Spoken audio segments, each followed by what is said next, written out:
Assalamualaikum warahmatullahi wabarakatuh. Perkenalkan, nama saya Krisda Iki Papuangan, NIM 2018-64022. Di sini saya akan menjelaskan apa itu endemisme, provinsialisme, dan disjungsi. Yang pertama, endemisme. Endemik dapat diartikan sebagai sifat keberadaan makhluk hidup yang tidak ditemukan di tempat lain.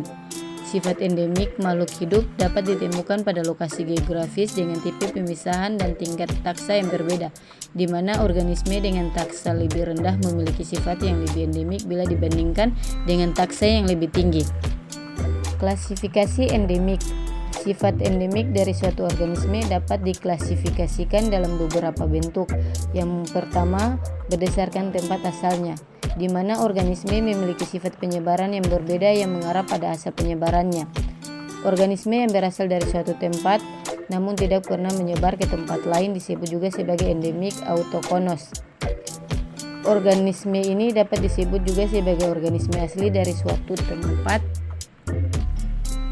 Di sisi lain, terdapat organisme yang dahulunya memiliki persebaran sangat luas, namun hanya terdapat beberapa kelompok yang bertahan hidup hingga saat ini dan hanya ditemukan di beberapa atau hanya di suatu tempat di muka bumi. Sehingga organisme tersebut termasuk dalam endemik autochthonous, yang dikenal juga sebagai organisme relik atau ebiotik. Yang kedua, berdasarkan taksonomi dan geografi. Organisme dari kategori endemik ini dikenal sebagai fosil hidup. Relik taksonomi merupakan taksa yang satu-satunya tersisa dari suatu taksa yang tinggi, sedangkan relik geografi merupakan keturunan dari taksa yang tersebar luas namun saat ini memiliki sifat endemik yang sempit atau tidak ditemukan di tempat lain. Dan yang ketiga yaitu berdasarkan usia. Istilah paleoendemik dan neoendemik digunakan untuk mengidentifikasi bentuk endemik organisme di masa lalu dan saat ini. Yang kedua yaitu provinsialisme. Menurut Brown 1998, kelompok hewan dan tumbuhan yang berbeda cenderung menunjukkan pola endemik yang sama. Tidak hanya di samudra yang sama atau benua yang sama, tapi juga lokasi yang sama dan habitat pada sebuah kawasan. Sehingga dapat dikatakan pola endemik dari suatu organisme dapat digambarkan dalam bentuk wilayah persebarannya di muka bumi. Dalam bukunya, Brown 1998 mengatakan bahwa terdapat 3 pola dalam terjadinya provinsialisme. Yang ke-1 yaitu spesies yang sangat berdekatan cenderung untuk melakukan overlapping wilayah pada daratan atau lautan yang sudah memiliki batas.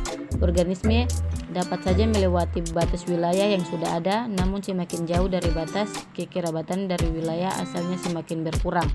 Yang kedua, taksa yang tinggi biasanya menunjukkan pola-pola endemik yang sama, sehingga taksa tinggi cenderung memiliki sifat endemik yang rendah bila dibandingkan dengan taksa yang rendah. Dan yang ketiga yaitu sejumlah taksa terpisah dengan spesies-spesies dari taksa tersebut hidup pada benua atau pulau yang berbeda. Yang terakhir yaitu disjungsi. Disjungsi atau pemisahan merupakan distribusi organisme yang memiliki kedekatan namun terpisah jauh satu sama lain. Dalam terjadinya disjungsi terjadi beberapa proses. Yang pertama, ancestor tersebar luas di bagian bumi yang satu. Kemudian daratan tersebut saling menjauh, sehingga ancestor tersebut tidak pernah bertemu yang mengarah pada spesiasi. Yang kedua, ancestor tersebar luas namun beberapa populasi punah dan terdapat sejumlah populasi yang hidup.